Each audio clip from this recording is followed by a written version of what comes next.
Thank you very much for coming. Thanks very much. It's nice for having me here. I've been asked to stand just behind this lectern, which is making me feel quite headmasterly at the moment, which is a strange feeling.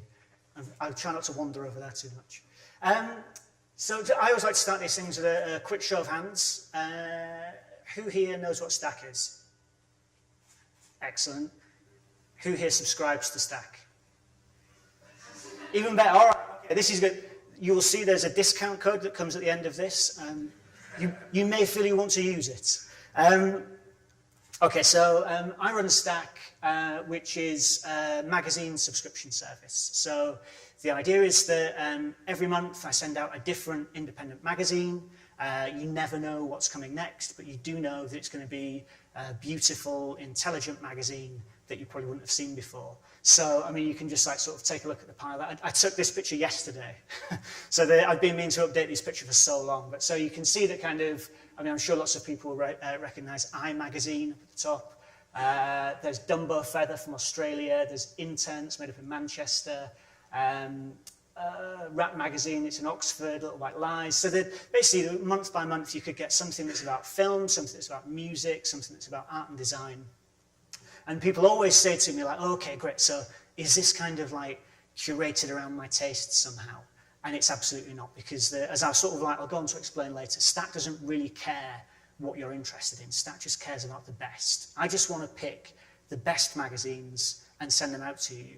And at the moment, that's something that is getting easier and easier, because there's this huge appetite for this type of magazines, and there's a huge provision of these kind of magazines. So I was told, Joe told me earlier that apparently this event sold out in 48 hours, which is ridiculous. To like sell 150 tickets for a print magazine night. I mean, everyone keeps saying print's dead. It's obviously not the case. There's a Newsnight is doing a special program on independent magazines, which goes out on the 13th of March.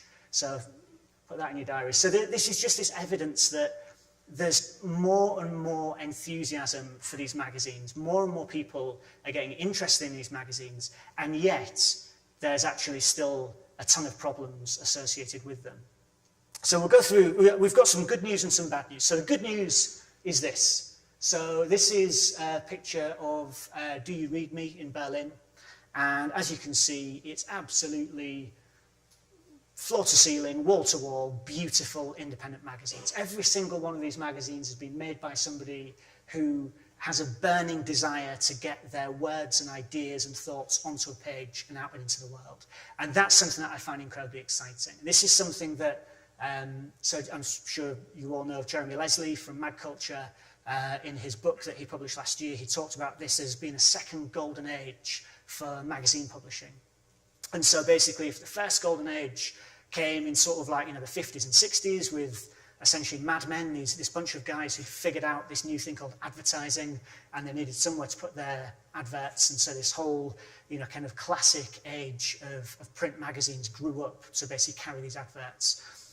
This second golden age is very much being driven by technology. So, when I started making magazines, I got into it because it was just the only way that I could get my words out into the world. Now everybody knows that they could have a Tumblr, or they can like sort of just be tweeting and get stuff out into the world. There are so many people doing that people often ask, well, kind of, what's the point in making a print magazine these days? Why would you do that? It's, it's expensive and messy and difficult and stuff. And actually, I think rather than putting people off print magazines, I think of sort of like blogging and stuff as being a kind of like a gateway drug into print. So like if blogging is kind of like smoking weed on a weekend and it doesn't really mess with your life, it's all just fun, and then you kind of get drawn into this print world, and like a year later you've lost all your friends and like the house and stuff because so basically I think that kind of the profusion of digital channels is actually encouraging more people to get into making print magazines, because they look for somewhere to go after that. And of course, these days, the technology means that the tools are there. So, these days, anyone working in their bedroom can use Adobe Creative Cloud for like £35 a month, and you're using the same tools as the guys at Condé Nast. You can turn to Kickstarter and get the money together for a project. And this is something that we forget, but that, literally 5 years ago, that just didn't really exist. And so what we're seeing, all of this is a direct result of that stuff. So this is the good news. That's fantastic. The bad news is exactly the same. Every single one of those magazines is in competition with every single other magazine. And that's a nightmare if you're a publisher, because you're trying to just sort of like get, it's been easier than ever to make a magazine, but that means loads of people are making magazines. So how do you actually find your audience? It's actually harder than ever, I think, to find an audience, because you're not just competing against every other magazine, you're competing against every YouTube clip and every bit of music that someone's made in their garage and kind of like put out there into the world. But it's a nightmare if you're a reader as well, because you walk into a shop like this and you're confronted with like, well, however many magazines are there, and they all probably cost about £10 or so. And so this is where Stack steps in and tries to help. So I started Stack about, what was it now, 7 years ago. And it was a hobby, basically. It was I just had this idea. I was writing for these magazines I really loved, and I really wanted to kind of, well, I talked to friends who I knew would love these magazines, and they'd never even heard of them before. And so I knew that there was something going on there. And so I just kind of like, made this thing because I wanted to make it happen. I wanted to get these magazines out into the world. And then like, as the years have gone by, I've kind of given a bit more time to Stack and a bit less time to other jobs. Until last year, almost this time last year, I went full time. And in the process of going full time and doing all of that, we rebranded and kind of like, relaunched and everything. And this is at the core of the relaunch. So I took this thing that had been kind of a fun hobby and like really had to think about, okay, why should someone subscribe to Stack and make, this is like on the subscribe page on the website, you scroll down and this is sort of like a thing that convinces you. So very obvious stuff, read more, obviously, subscribe to Stack, you get a different magazine every month, you'll read more. Improve your mail, so, kind of no one likes getting bills. This is a nice way to kind of get more fun stuff. Save money, so basically a Stack subscription is about £5.50 or £6, depending on which one you go for, per month. And most of these magazines are kind of £10 plus. Stay inspired, so Stack goes out to a lot of kind of agencies and universities and stuff. But this is the one that's been really kind of popular with people, and it was accidental. So I've picked on Amazon for this because years ago I bought my little sister a Sylvanian family set, and I still get emails from Amazon to let me know that the Badger family have got a new car. They don't believe that I'm not interested. But so I've picked on Amazon, but I could have picked on Google, and the fact that when you Google something, they guess at the sort of things that you might want to hear.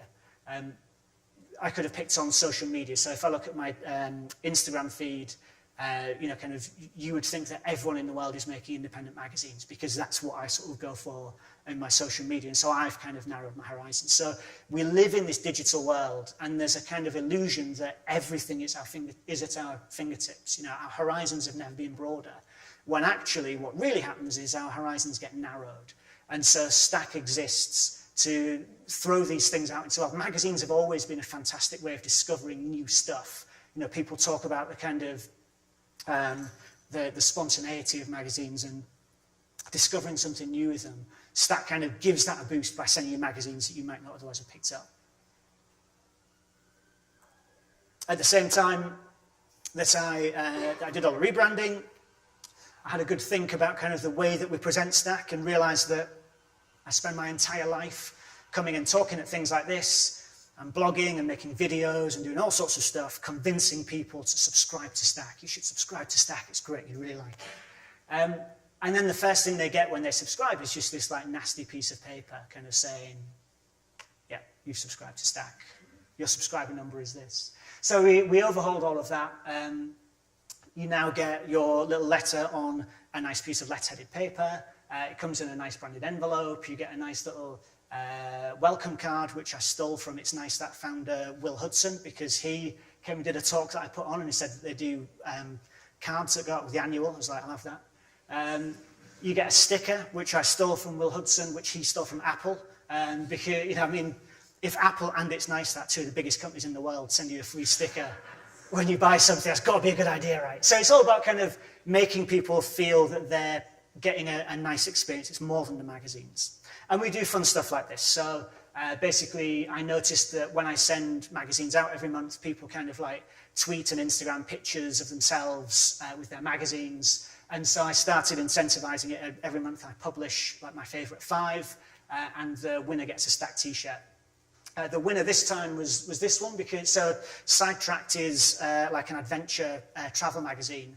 And this woman had, like, in her caption, she said she'd baked these black pudding sausage rolls and trekked off to a forest clearing to eat her lunch and enjoy her copy of Sidetracked. So I was like, oh my God. But this gives me a really exciting kind of insight into people's lives and how they're enjoying these magazines that are being sent out. And it makes people sort of like realize, I'm part of something bigger, I'm part of a community. This is something I think that we really need to push with selling magazines, independent magazines in general, because it's just, we need every single small independent magazine shop. We need them, but it's not enough. I'd like to think we need Stack. That's not enough. We need more ways for getting these fantastic, beautiful magazines, these kind of products of the 21st century. They're new media. They're just printed. They're new media printed on paper. They're people putting their ideas down in a very kind of innovative, kind of challenging way, and yet they hit this wall once they've printed the magazines of, now you've got to get them into Smith's, or now you've got to get them somewhere else. That's just not good enough. And so I think we need more things, silly things like this, but also probably more sensible things to help publishers of independent magazines sell more of them.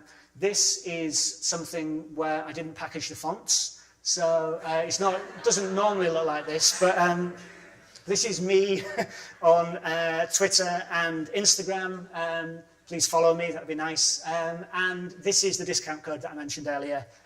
Use NICER for 10% off usual prices, because that's a bit nicer. That's it.